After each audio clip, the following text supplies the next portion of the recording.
Olá, queridos amigos, queridas amigas, estamos de volta com o nosso programa Semeando Espiritualidades, Diálogo e Crítica, e hoje temos um super convidado muito especial, que é o professor Reginaldo Prandi, autor de mais de 40 livros, eu diria, maior especialista vivo em cultura afro-brasileira, em candomblé no Brasil, professor emérito da USP, professor titular, sociólogo. E estamos dando, então, as boas-vindas a você, Reginaldo. Muito prazer em tê-lo aqui conosco. Muito obrigado, meu. E eu gostaria, como sempre faço, de ler alguma coisa antes de a gente começar. E tem esse livro aqui que eu particularmente gosto muito, que é a Mitologia dos Orixás, do Reginaldo Prandi, e vou ler um pequeno trecho aqui, um pequeno mito, né, que eu acho muito interessante. O Batalá separa o céu da terra. No início não havia a proibição de se transitar entre o céu e a terra. A separação dos dois mundos foi fruto de uma transgressão, do rompimento de um trato entre os homens de Obatalá. Qualquer um podia passar livremente do Orum para o Aie. Qualquer um podia ir sem constrangimento do Aie para o Orum. Certa feita, um casal sem filhos procurou o Batalá, implorando que desse a eles um filho tão desejado. O Batalá disse que não, pois os humanos que no momento fabricava ainda não estavam prontos. Mas o casal insistiu, insistiu, até que o Batalá se deu por vencido. Sim, daria a criança aos pais, mas impunha uma condição. O menino deveria viver sempre no Aie e jamais cruzar a fronteira do Orum. Sempre viveria na terra, nunca poderia entrar no céu. O casal concordou e foi-se embora. Como prometido, um belo dia nasceu a criança. Crescia forte, sadio o menino, mas ia ficando mais e mais curioso. Os pais viviam com medo de que o filho um dia tivesse curiosidade de visitar o Orum. Por isso escondiam dele a existência do céu, morando num lugar bem distante dos seus limites. Acontece que o pai tinha uma plantação que avançava para dentro do Orum. Sempre que ia trabalhar na sua roça, o pai saía dizendo que ia para outro lugar, temeroso de que o menino o acompanhasse. Mas o menino andava muito desconfiado. Fez um furo no saco de sementes que o pai levava para a roça e, seguindo a trilha das sementes que caiu no caminho, conseguiu finalmente chegar ao céu. Ao entrar no Orum, foi imediatamente preso pelos soldados de Obatalá. Estava fascinado, tudo ali era diferente e miraculoso. Queria saber tudo, tudo perguntava. Os soldados o arrastavam para levá-lo ao Batalá e ele não entendia a razão de sua prisão. Esperneava, gritava, xingava os soldados, brigou com os soldados, fez muito barulho, armou um escarcéu. Com o rebuliço, o Batalá veio saber o que estava acontecendo. Reconheceu o menino que dera para o casal de velhos e ficou furioso, furioso com a quebra do tabu. O menino tinha entrado no Orum. Que atrevimento! Em sua fúria, o Batalá bateu no chão com seu báculo, ordenando a todos que acabassem com aquela confusão. Fez com isso com tanta raiva que seu Opachorô atravessou os 9 espaços do Orum. Quando o Batalá retirou de volta o báculo, tinha ficado uma rachadura no universo. Desta rachadura surgiu o firmamento, separando o Aie do Orum para sempre. Desde então, os orixás ficaram residindo no Orum e os seres humanos confinados no Aie. Somente após a morte poderiam os homens regressar ao Orum, ou ingressar no Orum. Muito interessante. Posso acrescentar uma pequena notinha, dizendo que, para os que não conhecem, né, eu acho que a maioria, o Batalá é um dos vários nomes de Oxalá. Né? Sim, sim. Oxalá significa em Yorubá o grande orixá, porque foi ele que fez o homem. Ele é o personagem principal do mito. E ele tem um outro nome que é o Batalá, que significa o senhor do pano branco, porque ele só se veste de branco e só gosta de coisas brancas. Né? Então, o Batalá e o Oxalá são os mesmos nomes. No livro, eu preservo o nome tal como eu ouvi nas pesquisas que eu fiz para escrever esse trabalho. Uhum. E aí, então, nós temos já uma primeira pergunta.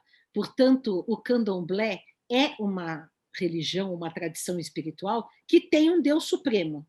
Você concorda com isso? Com a primeira parte, sim, com a segunda, não. Né? Todo mundo que trabalha, todo conjunto de crenças e de conhecimentos, né, que elaboram um mundo que não é esse mundo material, está trabalhando no mundo espiritual. Isso não tem nenhuma dúvida. Né? Segunda coisa, essa religião dos orixás é uma religião politeísta, né? O Batalá ele é muito considerável, ele é muito festejado, inclusive ele é sincretizado na Bahia com o Senhor do Bonfim, que tem uma grande festa, né? Não teve esse ano por causa da pandemia, mas ele está no nível dos outros orixás, porque ele fez o homem, essa foi a missão dele. Agora, tem quem fez o oceano e cuida do oceano, que é Iemanjá, tem quem cuida das matas, que é o Oxóssi, o caçador, tem quem cuida dos minérios da metalurgia, que é Ogum. Então, eles dividem entre si. Há vários papéis divinos que são divididos e compartilhados, né? Existe um Deus supremo, que é um Deus primordial, mas que não interfere na vida da gente, que é o Olorum, que corresponderia ao Deus judaico-cristão e também a Alá, né? Mas ele só cria os orixás. Ele cria os orixás e vocês vão lá, criam um mundo e tomam conta dele. Eu vou aproveitar esse tempo todo e tirar uma soneca e deixar então ele estar dormindo. Né? Então, é quase esse Deus é quase como o Deus dos luministas, aquele que se retirou, criou o mundo e se retirou. E se retirou. Agora vocês se viram, né? E para isso ele deixa os orixás. Né? Não, eu perguntei isso porque outro dia mesmo nós entrevistamos uma mãe de santo aqui e ela disse que o candomblé era monoteísta também porque tinha esse Deus supremo. Por isso que eu estava... É controverso. Toda religião monoteísta tem um Deus maior, por alguma razão, que é o pai de todos. Por exemplo, Zeus. Deus, né? A mais clássica das religiões politeístas é a grega clássica. E, no entanto, tem um Deus que é pai de muitos deuses. Então, ele é considerado um Deus supremo. Sim. Mas ele é enfrentado pelos outros deuses em condições de disputa no mesmo pé de igualdade. Ele não tem poderes superiores. Né? Sim. Agora, entrando um pouco, como é que você se aproximou do candomblé? Como é que você se tornou essa pessoa que o que eu acho muito valioso no seu trabalho, entre outras coisas, é ter recolhido tantas coisas que são tradições orais para a escrita, porque a gente, em geral, não tem acesso, né, a toda essa tradição, e hoje está ali em livros que a gente pode ler, pode saborear, pode entender um pouco do que é tudo isso. Como é que você se aproximou de toda essa tradição espiritual? Eu sei que foi pela ciência da sociologia, etc., mas como que foi esse seu envolvimento? E você acabou sendo iniciado ou não? Você só foi sempre um observador? Olha, tudo aconteceu profissionalmente. Eu era um estudante, né?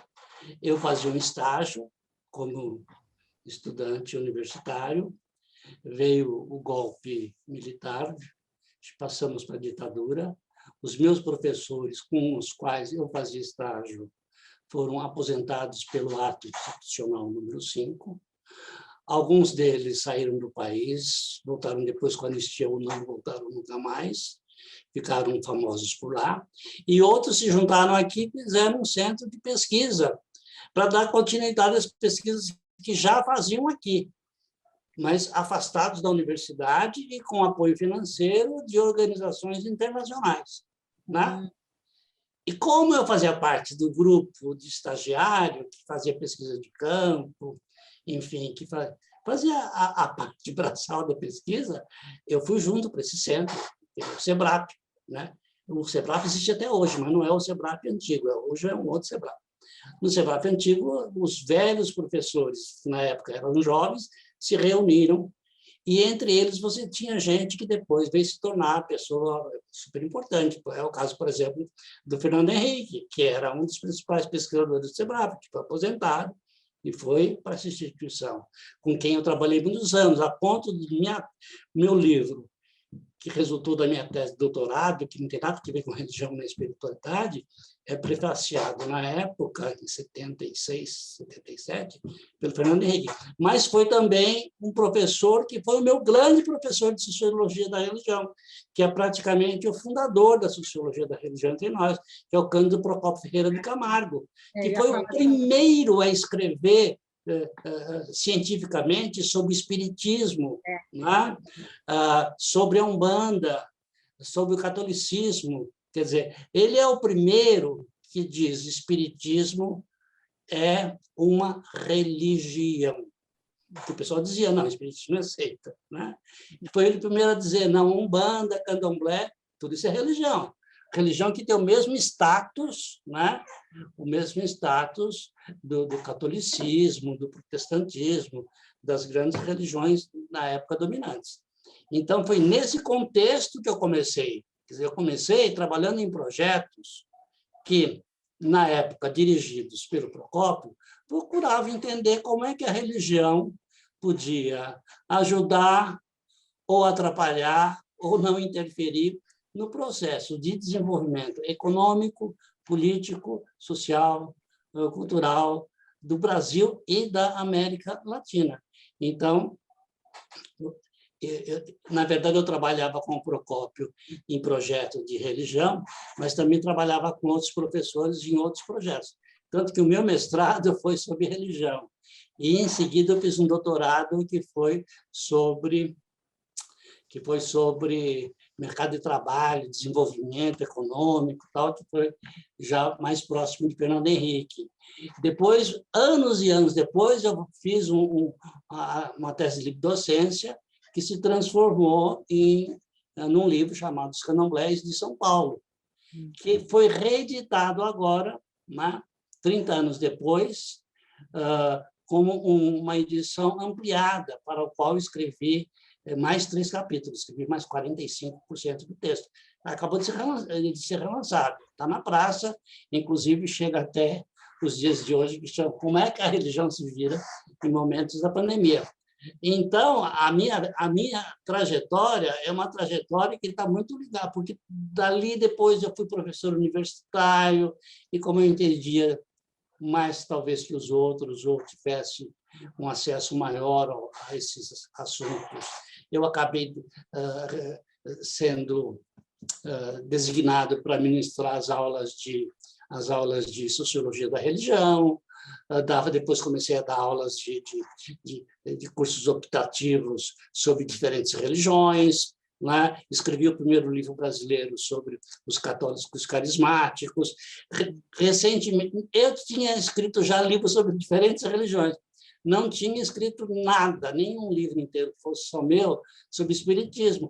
Foi quando eu parei e escrevi Os Mortos e os Vivos, né? Que eu falei, bom, eu preciso, de qualquer modo, eu tenho uma dívida a pagar com essa religião, né? Que eu estudei tanto tempo, atormentei tantas pessoas com entrevistas, com observações, com tal. E é uma religião que eu conheço desde pequeno, porque na minha casa de interior, né? Como meu avô era velhinho e doente, acamado, não saía da cama, né? Havia um grupo de espíritas kardecistas que iam na casa do meu avô, no quarto dele, e realizavam sessões espíritas lá, porque meu avô não podia se locomover. E eu era molequinho pequeno, no xereta, né? Muito metido, e me enfiava no meio e ficava quietinho no canto assistindo. Então, digamos, o candomblé e umbanda não, só vim conhecer depois de formado, quando conhecia assim. Quando eu era, no final dos anos 50, eu fui passar um Réveillon em Santos, na casa da minha avó, que tinha mudado para Santos, e no dia 31 de dezembro, uma tia minha nos botou todos numa caminhonete e fomos para a Praia das Vacas, que fica no município de Praia Grande, é aquela praia que está de frente para São Vicente, né? E lá o que estava havendo era uma festa de Iemanjá. Foi quando eu conheci pela primeira vez a Umbanda, né? Ainda era Umbanda, Candomblé não tinha chegado a São Paulo ainda. Tal. Então, quer dizer, o meu contato com esse mundo é um contato que veio, de um lado, pela religião, de um lado, pelas oportunidades de trabalho, de outro, pelas experiências, digamos, familiares. E também pelas demandas, porque quando você estuda uma coisa, alguém te convida para falar sobre aquela coisa, te chama para um congresso, você é obrigado a escrever um paper, esse paper é publicado, depois esse paper é citado, e aí você tem que responder Enfim, você entra mais ou menos numa roda viva. Mas eu comecei por conta do fato de ter me formado em ciências sociais ter feito estágio com um grupo de professores que foram aposentados, que fundaram um centro para continuar a tradição das ciências sociais no Brasil, e de ter ido para esse centro, ter tido, inclusive, o grande privilégio de lá fazer parte do grupo do Cândido Procópio Ferreira de Camargo, que foi meu grande mestre a vida inteira. Eu ia até comentar, acho que eu já comentei isso pessoalmente com você, que o Cândido Procópio foi orientador da minha mãe.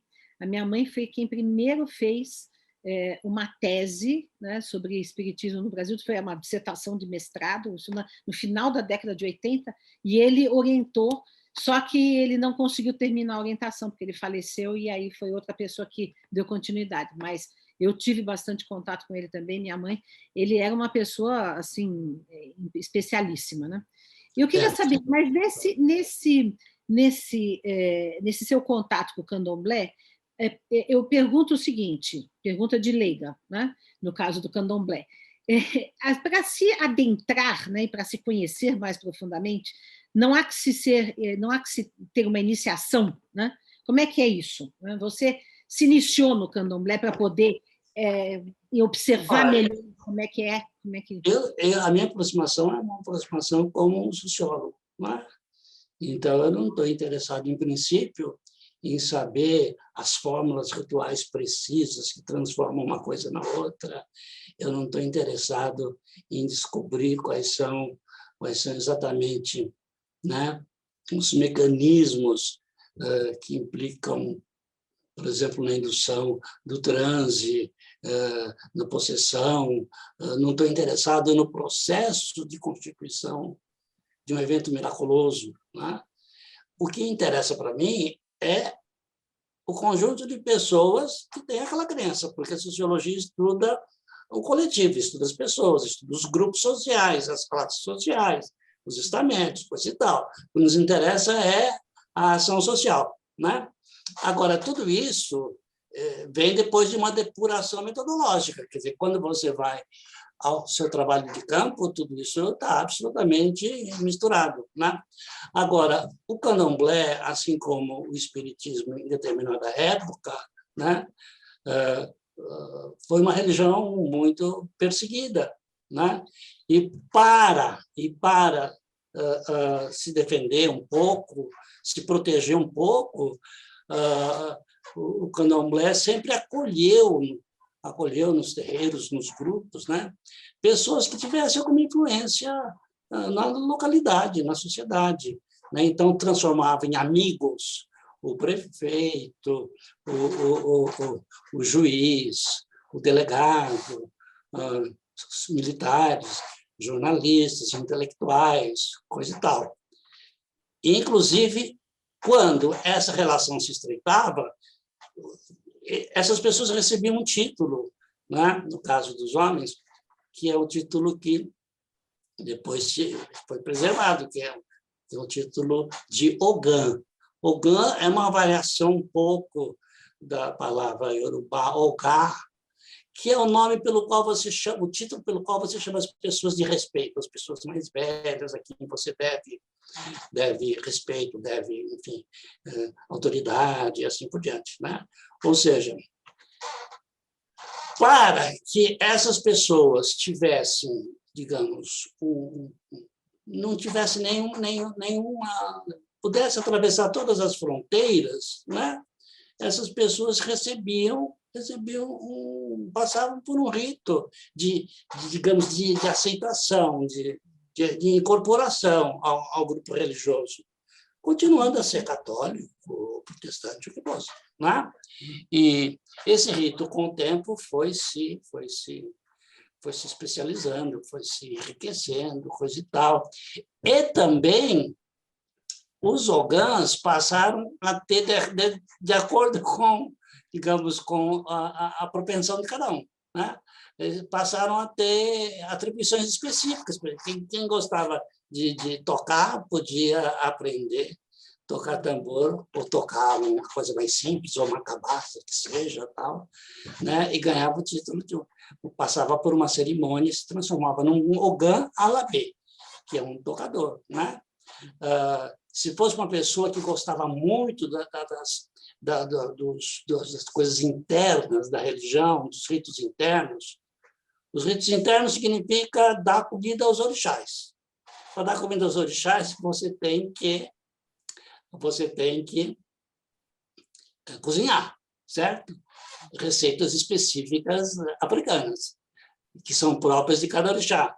Para você cozinhar, você tem que ter ingrediente. Um desses ingredientes é a proteína animal. Então, você tinha que matar o bicho para tirar a carne e fazer a comida. Assim como tem que matar a vaca para tirar o nosso bife do dia a dia, para quem não é vegetariano. Né?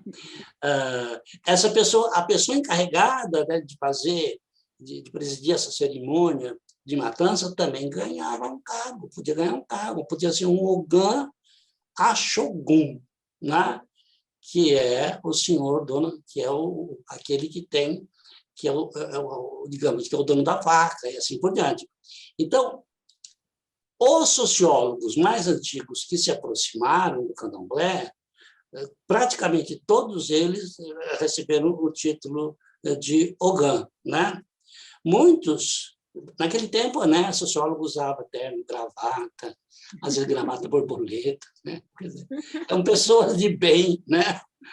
Eram pessoas de bem. Então, não queria botar a mão na faca e nem queria botar a mão no couro do tambor, tá? Mas eram os ogãs de salão, os ogãs de sala, as figuras que impunham o respeito da sociedade civil, né, naquele espaço sagrado.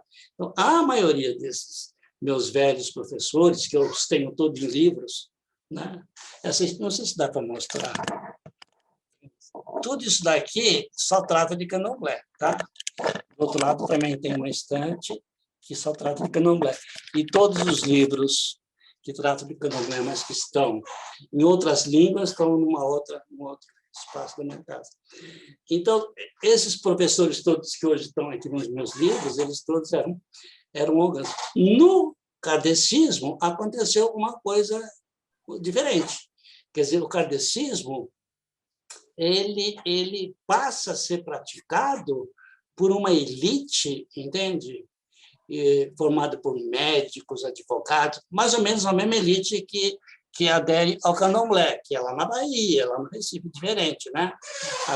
Mas que é uma elite que se contrapõe a um poder local da época que estava na mão do prefeito, do delegado e do padre, né? Sendo que o padre praticamente mandava nos outros dois. Né? Nesse jogo de oposição política, né, que a grande intelectualidade que introduz, sustenta, mantém, organiza, né, de fato, o kardecismo no Brasil, se compõe. Né? Isso tudo vem de pesquisa feita pelo Cândido Procópio Ferreira de Camargo, é o primeiro que vai discutir como é que o kardecismo se constitui, além da sua parte,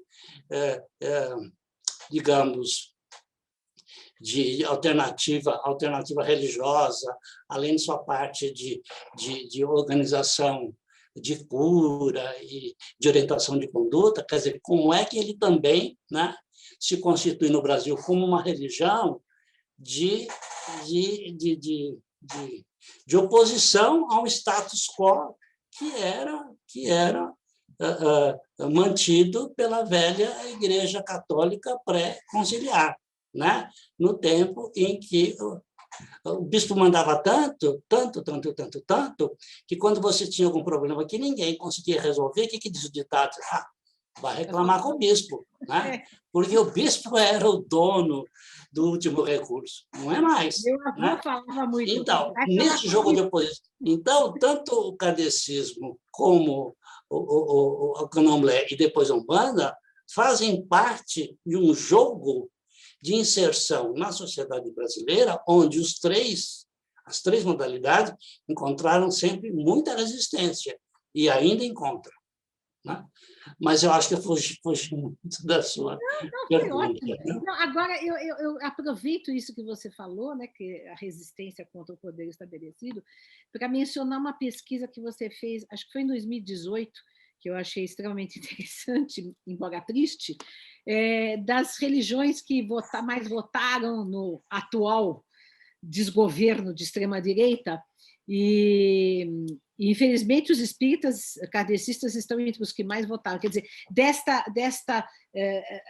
elite que fazia resistência ao poder estabelecido, ficou uma elite que é predominantemente, hegemonicamente conservadora, né?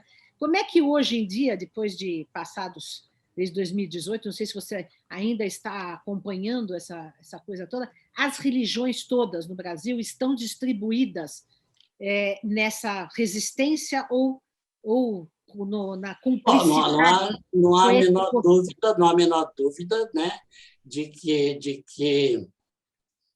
que as religiões evangélicas novas, Sim. deixemos as antigas de lado, porque elas têm um comportamento mais parecido com os católicos. Mas aquelas que a gente chama de pentecostais e neopentecostais, essas têm uma afinidade muito grande com essa parte podre do Brasil, que é a parte bolsonarista, né, desse governo bolsonarista. Isso não há a menor dúvida. Qualquer pesquisa, qualquer situação, bate. Né? Mas não é porque eles gostam do Bolsonaro, é porque o Bolsonaro vestiu a camisa deles, não religiosamente, mas em termos de pauta de costumes. Né? O Bolsonaro sacou há muito tempo, entende? Que debochar das mulheres, fazer pouco dos negros, entende?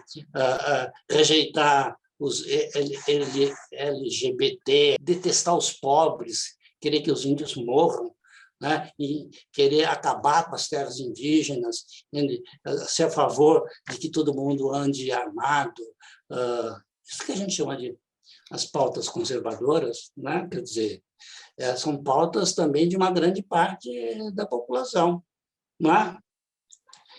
E você vai encontrar, por acaso, essas pautas muito aderentes aos seguidores das religiões evangélicas, infelizmente. Então, ao assumir essas pautas, o que o nosso despresidente faz é conseguir a adesão desse grupo, né? Desse grupo que é praticamente...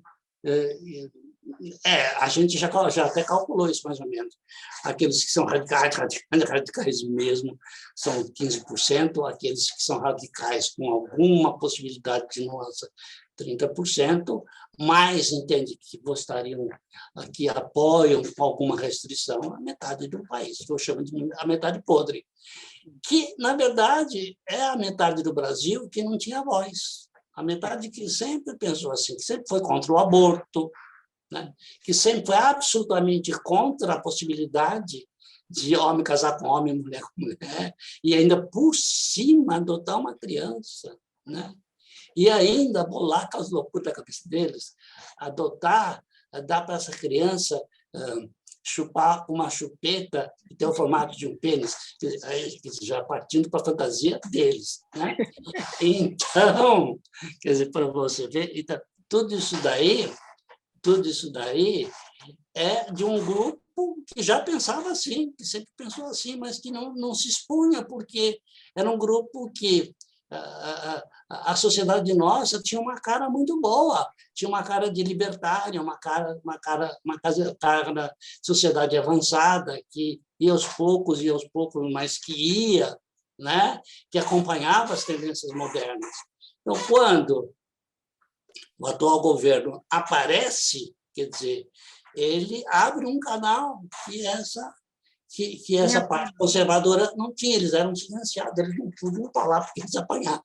Né? Agora quem apanha somos nós. Era a parte atrasada do Brasil. Não, agora quem apanha somos nós, né, Reginaldo? Agora quem apanha somos nós. Mas, na verdade, o que existe é um confronto, e esse confronto não está decidido. Né? E eu duvido, eu dou e faço pouco. Né? E aposto em cima, faço promessa de que eles venham a ser os vencedores, porque isso seria o fim do mundo. Né? Nós não estamos preparados ainda, entende, para voltar a pensar como se pensava na Idade Média, no século XVII, por exemplo. Virar um Irã aqui. Porque se formos voltar para trás, vamos chegar ao século XVII, onde o valor mais importante era a vingança, né?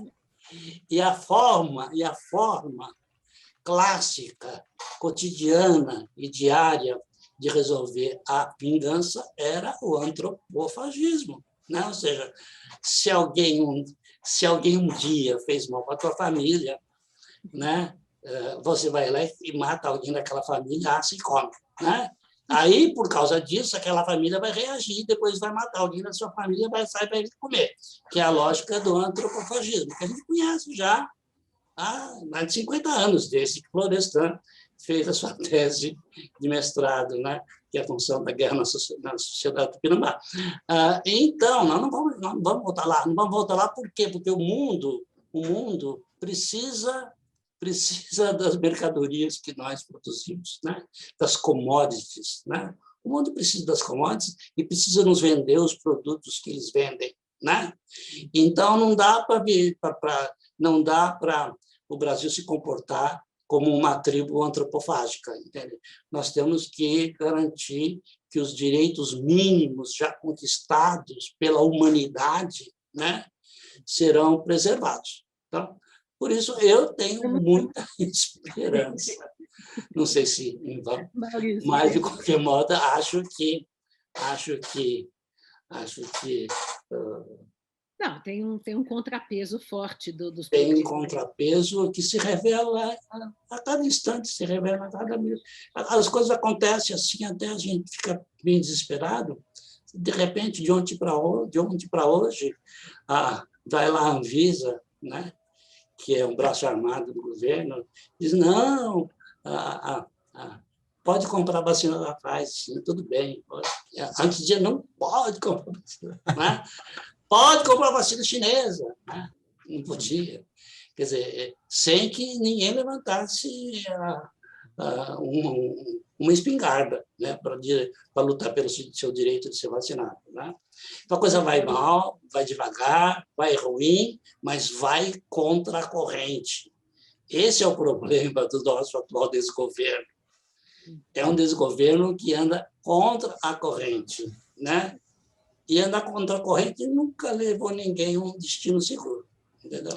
Mas professor, tem um aspecto dessa adesão a esse conservadorismo que é uma busca por uma explicação mitológica. Os espíritas compraram essa narrativa. Na época lá da eleição, isso invadiu as redes sociais dos espíritas, dizendo que o Bolsonaro era a reencarnação de alguém, que era um enviado, que era uma pessoa predestinada. E a gente mora num país que tem... Eu, pelo menos, assim, por exemplo, lendo da Mata, né, Roberto da Mata, que tem essa relação muito forte com narrativas mitológicas. Eu acho que isso é uma coisa humana, mas a gente tem as nossas especificidades em relação a isso. Eu sei que você lançou um último livro aí, que chama Minha Querida Assombração, que são histórias de fantasmas, né, que se contavam nas fazendas. Assim. É um livro de ficção para infanto juvenil, e como isso é forte na nossa cultura, né? Essa busca, a busca pelo além túmulo, pelo fantástico, pelo o que não tem explicação, mas a gente, tanto na questão da infância quanto agora, né, os adultos que são eleitores vão atrás dessas explicações para justificar as escolhas e tal. Como que você vê isso? Quer dizer, eu acho que isso tem lados bons também, não é só lados negativos, mas isso teve um peso, né? E é muito forte na cultura brasileira. Tanto que a pessoa em questão, né, que eu não gosto nem de citar o nome, é chamado de mito, né? Gente que não sabe nem o que é mito, né? É um mito. Então, mito ou mistificação? Não, acontece o seguinte, o mito é sempre muito presente na nossa vida, né? Quer dizer, o mito responde muitas das questões. Se você pegar, por exemplo, uma disciplina como a última disciplina científica criada pelo homem, pela mulher, pela humanidade, pelo ser humano, é a psicanálise e as suas variantes, né? Digamos, por isso ela poderia ser chamada de a rainha da ciência, algo assim, né? E ela se vale muito, pelo menos na sua versão junguiana, ela se vale muito do mito. Por quê? O mito trata das nossas questões essenciais, né? Se não as resolve, as anuncia e enuncia, né? E nos faz ver que elas existem e elas estão presentes. Agora, quem vai tratar dessas questões não é a mitologia, é a ciência, é a filosofia e as artes, né? Quer dizer, então, o mito continua com uma grande força, mas ele perdeu a parte da instrumentalização, né? Então, isso leva muita gente a um grande engano, mas, ao mesmo tempo que você tem uma maioria uma maioria não, um certo número de kardecistas que dizem ele pode ser uma reencarnação de um ser iluminado, coisa e tal, e vem para nos mostrar o caminho tal, né?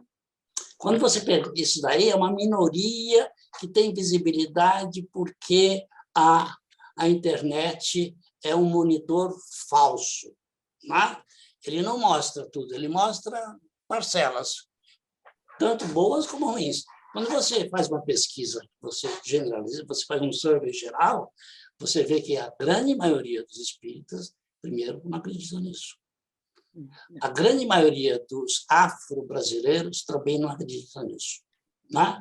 Ou seja, exatamente dois grupos, entende? A gente pode falar dois, quer dizer, um mais de tradição ibérica, outro mais de tradição africana, mas que lidam mais ou menos no universo que tem as suas aproximações. Esse grupo que já historicamente sentiu na carne, né, o significado e os compromissos dos atos de governo, esses não se fiam, eles não concordam, né? Os grupos infelizmente, eles são os grupos minoritários, né? Mas minoritários. Eles não se deixam enganar. Essa é a palavra certa. Eles não se deixam enganar pelo tal do mito, né? Se você pegar a outra metade da população, que é católica, você vai encontrar uma grande diversidade. Ali você vai encontrar de tudo um pouco, né? Se você pegar os protestantes em geral também, porque os evangélicos de missão, os históricos, eles estão mais próximos dos católicos, né? Porque eles já têm uma história, eles já experimentaram, né? Eles já experimentaram o império, eles experimentaram a colônia, a república, o império, duas ditaduras, entende? Então, eles têm o respaldo do passado muito mais forte, né? Esses estão chegando agora, porque ninguém nunca chegou tão agora como, por exemplo, os neopentecostais, estão acabando de chegar, né? Então, eles são mais facilmente iludíveis, né? E é dessa ilusão que se alimenta, né, esses que hoje estão no governo, mas que são o tempo todo assediados. Dificilmente você tem né? E o assédio ele é tão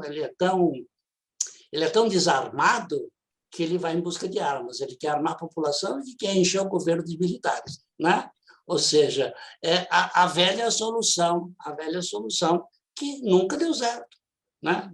Que nunca deu certo, nunca funcionou. Quer dizer, pode ser temporariamente alguma coisa que como se diz, que o defenda, que o proteja, coisa e tal, né? Mas não é a solução civilizatória do Brasil. A civilização brasileira não passa por aí, e nem a civilização dos outros países, né? Não passa por aí, a história é outra. Quer dizer, quem despreza a ciência, quem despreza o pensamento filosófico contemporâneo, moderno, quer dizer, é um saudosista, né? E saudosista a gente sabe que não faz história, né? A menos que estejamos num momento tão revolucionário, né? Que o homem e a mulher deixam de ser necessários e poderemos morrer todos e o planeta ficará até mais feliz quando as florestas tomarem conta de São Paulo, de Nova York, assim por diante, né? E para isso eles têm um aliado muito importante, que inconscientemente eles querem preservar. Eu tenho amigos que faz parte dessa gente, parentes, pelo menos metade da minha família, talvez mais, que não vai tomar vacina. Nossa. Eles são amigos. Eles são amigos do bicho. Eles acreditam, entendeu? Então, eu acho que inconscientemente essa história, quer dizer, eles desprezam-se. E, ao se desprezarem, eles desprezam a condição humana, o ser humano. Né? Deixa que todo mundo morra. Deixa que todo mundo morra. E, no lugar, virão as florestas e o planeta vai aplaudir, vai achar tudo muito bom, porque nós não trouxemos nada de bom para esse planetinha, não é?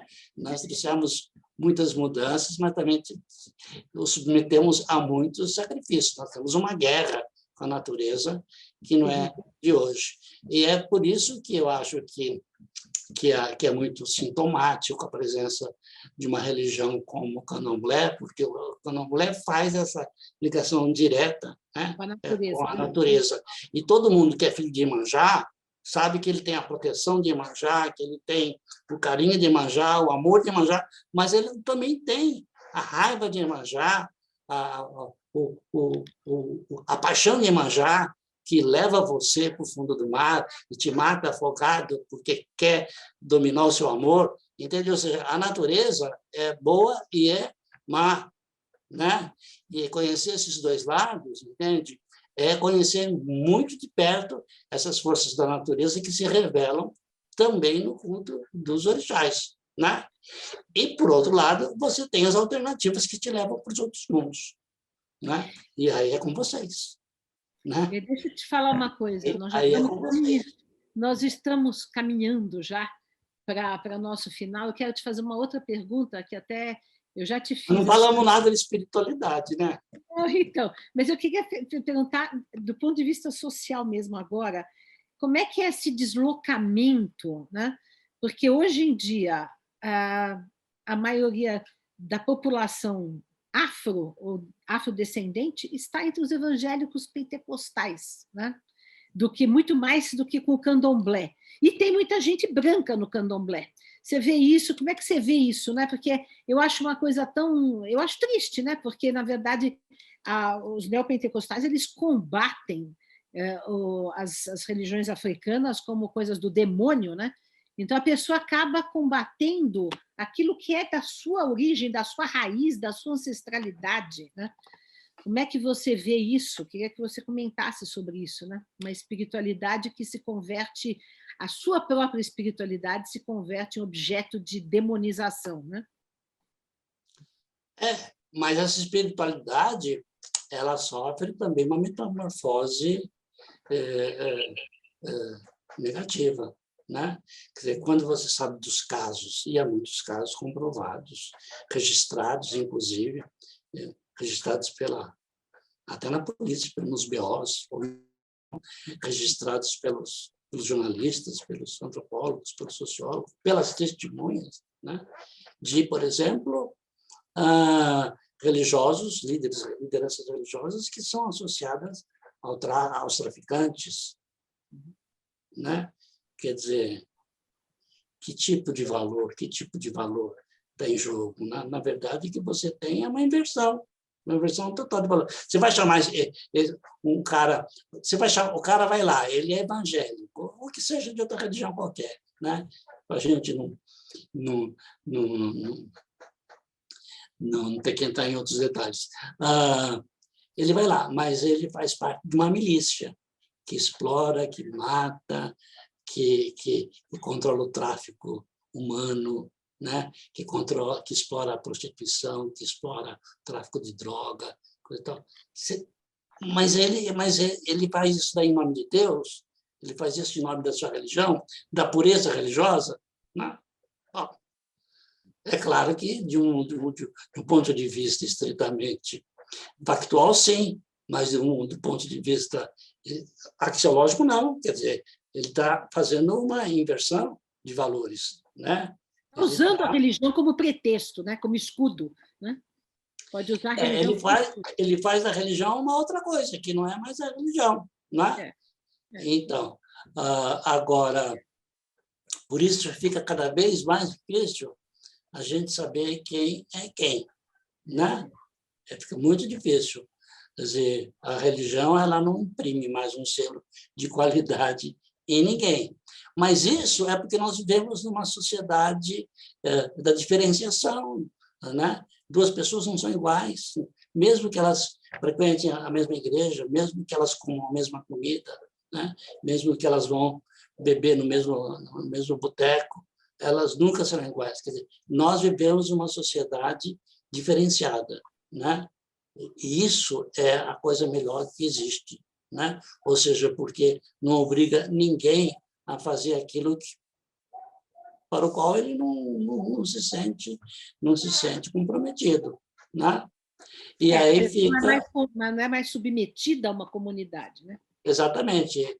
Claro que isso provoca muito mais solidão, provoca muito mais desamor e provoca muito mais vontade de devorar o outro, que é a vontade de ser de novo antropófago.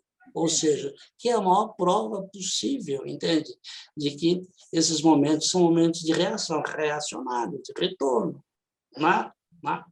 Mas a gente tem que tomar cuidado com a religião, porque a gente não pode ficar atribuindo, dizer, todo evangélico é a favor do traficante, todo o católico é contra os direitos da mulher, né? Todo espírita, entende? É capaz de imaginar que estamos sendo governados por uma encarnação de alguém que encontrou, que alcançou um nível muito alto de evolução espiritual. Não, nós estamos num momento em que cada um tem que ser avaliado por aquilo que é, né? E é assim que cada um vai pagar o preço por aquilo que faz, né? Nesse sentido, eu sou otimista, só poderia ser, né? Mas vivemos um tempo muito difícil, porque a gente não pode nem se abraçar para poder conversar e discutir, né? Nós estamos tudo difícil isso, não? Somos separados por uma coisa que não sabemos o que é, né? Que é a tal dessa nuvem cibernética, nós não sabemos o que é isso, né? Mas, ao mesmo tempo que estamos separados por isso, nós estamos juntados por isso, né? Pelo menos temos essa oportunidade de falar, né? Uns com os outros. E é isso que nos junta, né? E somos totalmente desmaterializados. Somos espíritos, somos anjos. É verdade. Eu os vejo como espíritos, como anjos. Escuto suas vozes, tenho suas imagens, mas eu não posso tocá-los, porque vocês não têm materialidade, né? Então, talvez já estejamos no mundo espiritual sem saber. Não é? A gente não pode vai chegar um momento que não precisamos nem morrer, entende? Porque já chegamos lá, né? Ai, Reginaldo, foi maravilhosa a entrevista. Infelizmente, nosso tempo acabou, mas foi interessantíssimo, foi muito enriquecedor. E agradecemos a sua presença aqui e aos nossos ouvintes, aqueles que nos acompanham, na comunidade Paz e Bem e na Universidade de Pampédia, nós deixamos a nossa saudação e na semana que vem estamos de volta com mais um programa. Um grande abraço. Agradeço muito a Dora pelo convite. Foi difícil estabelecer uma data, mas a gente conseguiu. Agradeço muito ao Maurício que neste caso de anjos, nesse caso dessa reunião de anjos, ou de espíritos, se preferirem, para mim é a mesma coisa, atua como anjo da guarda, né? Porque ele está cuidando aí para que essa reunião saia direitinho, né?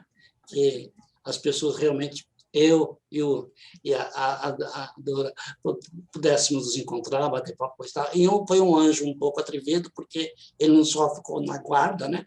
Mas ele participou ativamente, fez perguntas, deu respostas e assim por diante. Ou seja, vivemos num mundo em que até mesmo os espíritos e os anjos estão em processo de metamorfose. Ainda bem, não é? E é todo mundo que ouve, que nos vê, que fala com a gente. Então, um grande abraço, espero que todos possam se vacinar, né? Eu também espero. E o que nos resta não é simplesmente a gente rezar para quem reza, ou então lembrar, homenagear os mortos, as suas famílias, coisa e tal, dessa nossa grande desgraça, né? Mas é estarmos prontos para participar sempre dessa luta de exigir que aqueles que assumiram o poder, que exerçam o poder de forma efetivamente positiva para a saúde da população, porque não é uma brincadeira que nós estamos vivendo. Gente, beijo para todo mundo. Um beijo, um abraço, viu?